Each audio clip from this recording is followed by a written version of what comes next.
This is a Lyra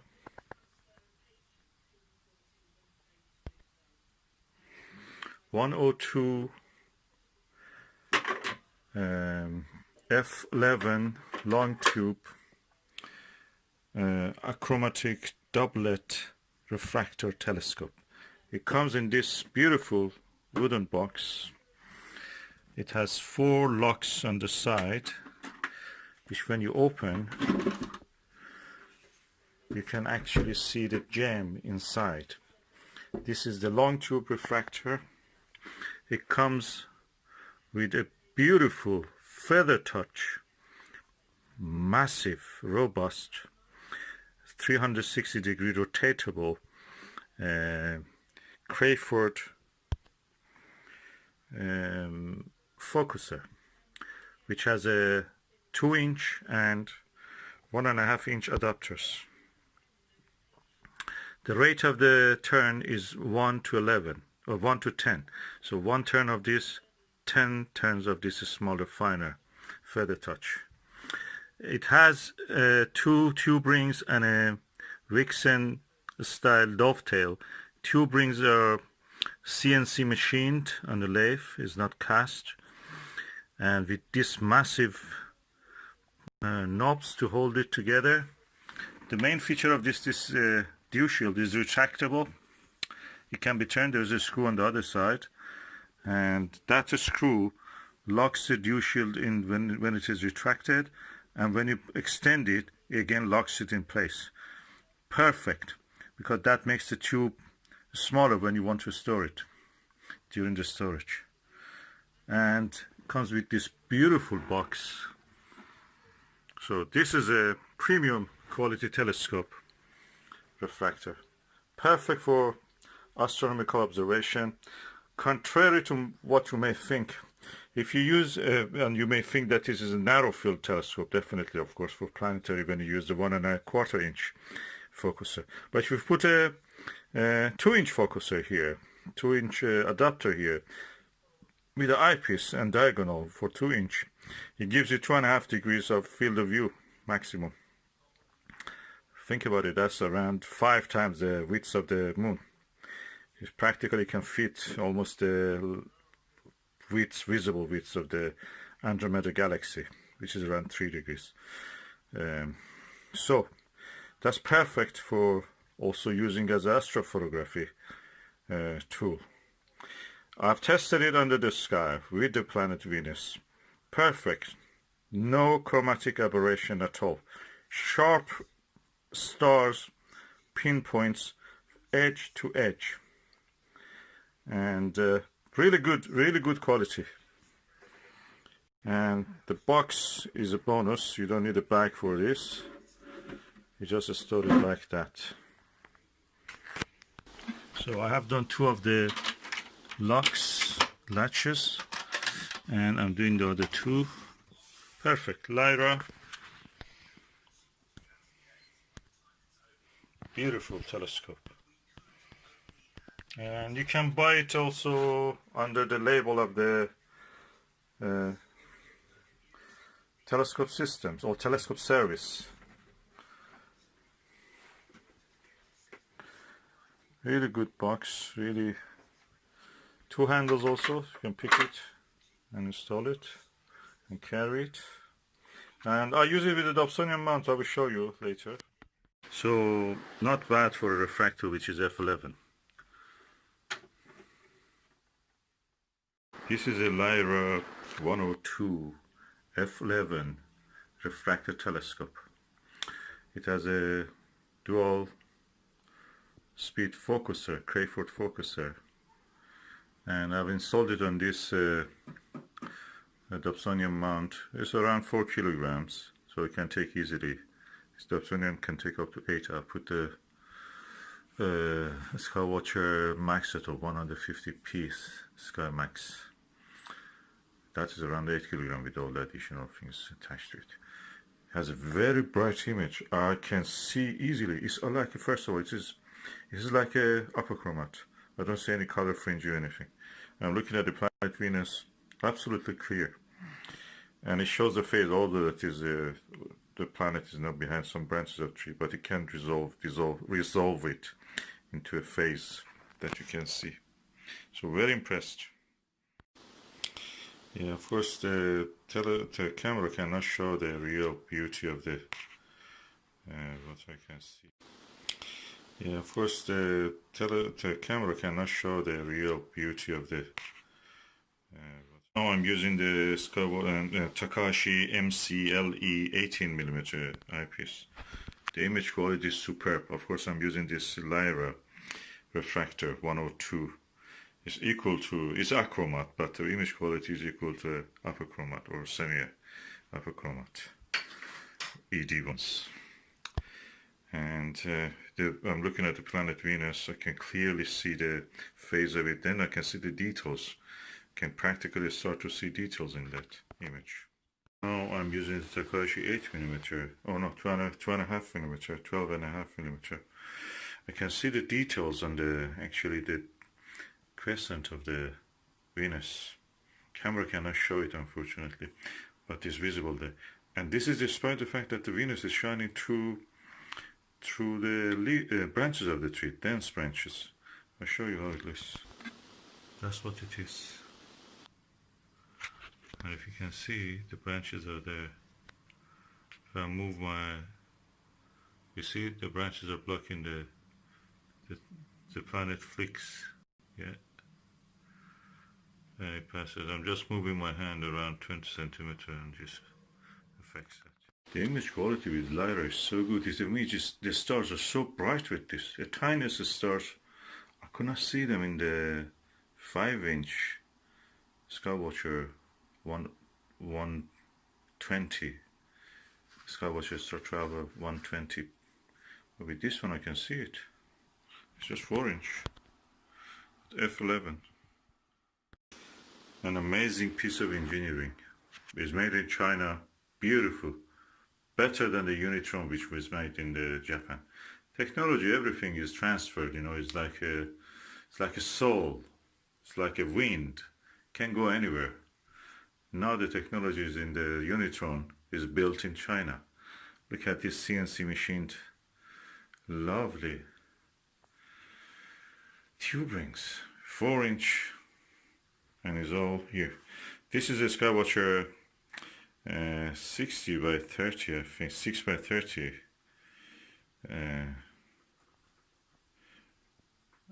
finder. I've adjusted it for here. Anyway, this Takahashi, really good quality. I'm waiting a little bit.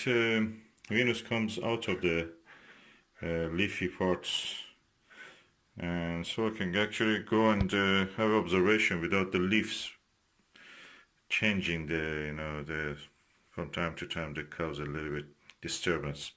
So I'm waiting for that, but you can see the quality in the Takahashi eyepiece.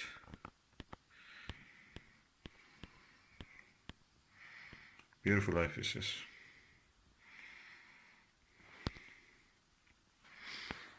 And this is the Vixen NPL 40mm NLV 40mm.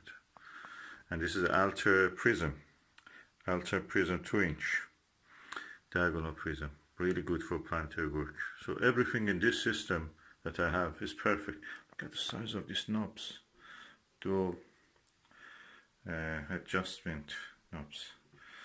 So really good. I'm looking forward to the rest of the session when the planet Venus passes from the tree, so I can go and observe it. This is a Lyra 102 F11 telescope, refractor telescope. It has some features which I'd like to mention. First of all, this is a long tube telescope.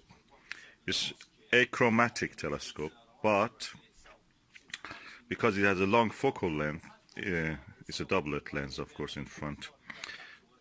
Practically, it acts and works like a achromat, meaning that there is no color fringe or chromatic aberration, as we call it. The other feature of it is that beautiful, smooth feather touch Crayford dual speed focuser. That just on its own is a lot. That's probably cost around 150-60 pounds on its own. Then we come to the tube rings. These tube rings are CNC machined. So they are not cast, they are CNC machined to precise measurement by a CNC lathe machine. And as you can see, the dust cap has a nice shape. You can just attach it and remove it easily, and it's twisty. You have to twist. There's a screw top.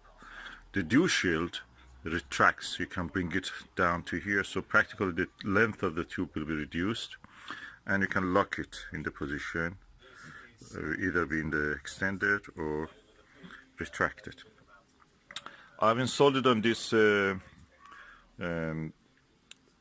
Dobsonian mount for a Skywatcher SkyMax Flex Tube 130p, which can take up to 8 kilogram, but this is only 4 kilogram with the alter prism diagonal that I've added, and the Skywatcher, I think 60 by 30 or 60 by 9, I think, yeah. Or yeah, that's the 50 by 6 probably. I have to look at it. With this and the eyepiece and everything, it weighs around 5 kilograms. And as you can see, I've just put it on the table. I'm having my breakfast, looking at the moon. I finished another painting. It's during the coronavirus lockdown, so this is what we can do.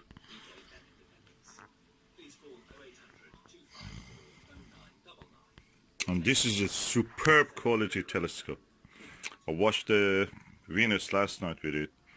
Perfect, no color other than the pure color of the planet itself. No color aberration, no chromatic aberration. Beautiful. And I'm surprised by the quality of this Vixen NLV 40mm eyepiece. Perfect to the edge. I have of course a Takahashi 18mm LE eyepiece. I will use it when the moon comes out of between the clouds. And this is a superb, precise engineering, made in China. Really best now. There was a time that the Japanese telescopes were good. It's because Americans invaded Japan and they discovered what advanced optical industry Japan has. So everything American practically was made in Japan. Now they made it in China. China is the most advanced country in the optics, it seems.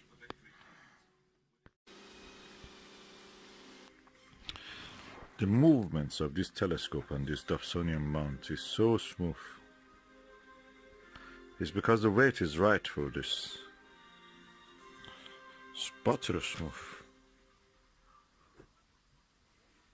Well, more now on lockdown. The next question of whether to wear face masks. We're joined by the Welsh Health Minister, Vaughan Gething.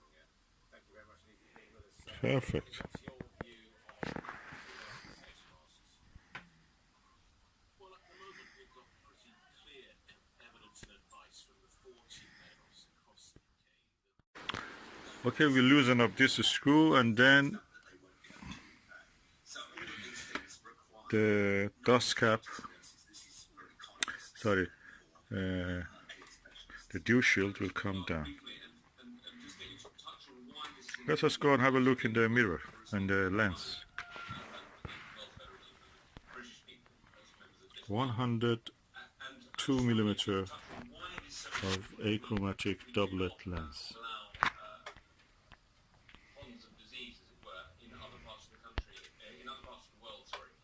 And the potential implications for that coming back to the And that's the lens cap.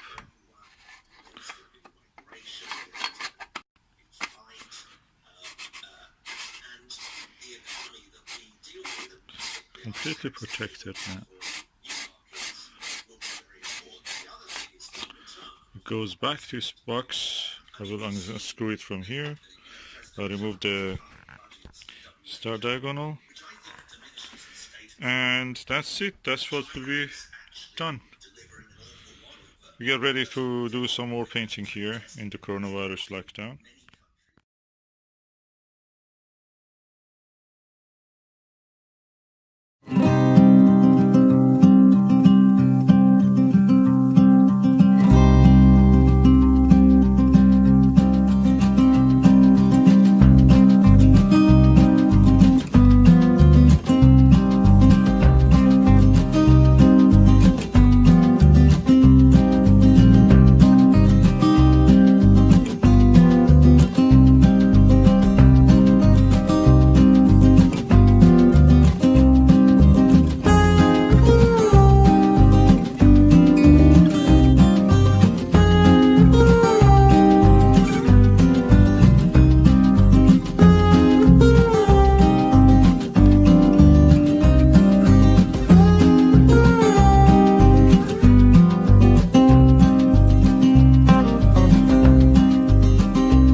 There is a crater here called Nasiruddin.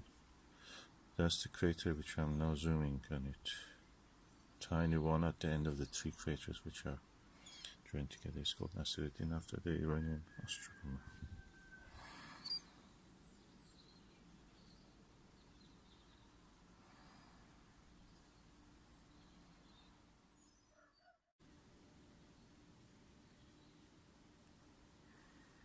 What you can see there in the center is the Copernicus crater. To the right of it is the Kepler crater. And the dot, tiny dot to the right of that Kepler, near the edge of the white area, where the down to it a little lower is a black dot, that's Grimaldi. That tiny white dot is the magnetic anomaly called Rainer Gamma, or Reiner Gamma. As you can see, the thin layer of cloud exists in the sky. It's moving. It's mist practically. And yeah, the Italy shaped area to the top is the Jura Mountains, and you can see a tiny dot also in the Jura Mountains called Plato, actually, crater Plato, the philosopher.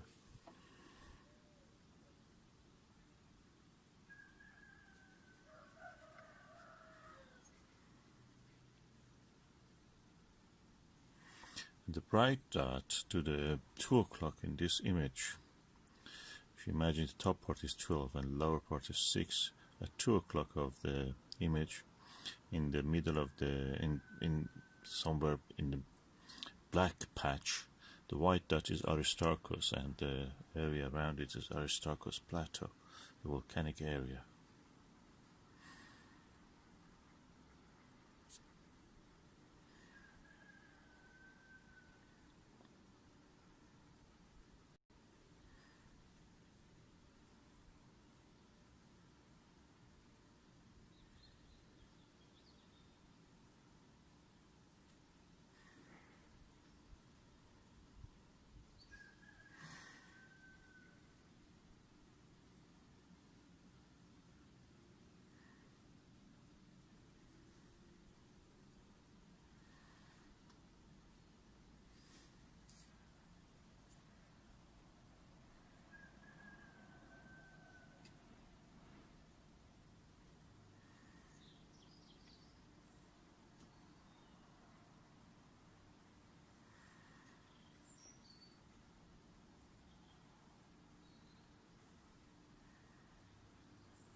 Yes, the clouds are making it really darker than what it is, what it actually should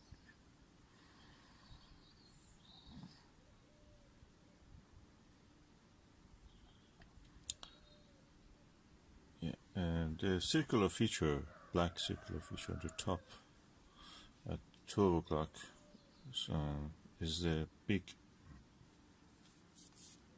black circle, is the Mare